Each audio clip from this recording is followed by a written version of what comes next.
बेटा अली, आज से मुहर्रम उल हराम शुरू हो रहा है। ये महीना बहुत इज्जत वाला है।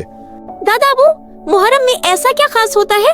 मुहर्रम का महीना 4 मुक़द्दस महीनों में से एक है जिसमें लड़ाई झगड़ा हराम है। इस महीने में नबी के नवासे हजरत इमाम हुसैन रजी अल्लाह अन्हु ने हक के लिए कुर्बानी दी। क्या वो जंग के लिए निकले थे? नहीं बेटा, वो जुल्म के खिलाफ खड़े हुए, मगर उन्होंने जुल्म के जवाब में सब्र, नमाज और दुआ को अपनाया। तो हमें क्या करना चाहिए इस महीने में? बेटा, उस महीने हमें सब्र करना चाहिए, नरमी से बात करना चाहिए, फजूल बातों और झगड़ों से बचना चाहिए, नवाफिल, रोजे और कुरान की तलावत करनी चाहिए।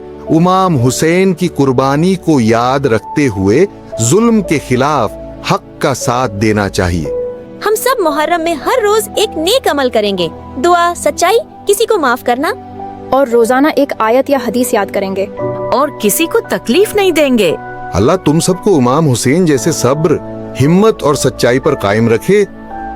अगर आपको ये वीडियो पसंद आई तो लाइक करें, शेयर करें और हमारे चैनल को सब्सक्राइब करें।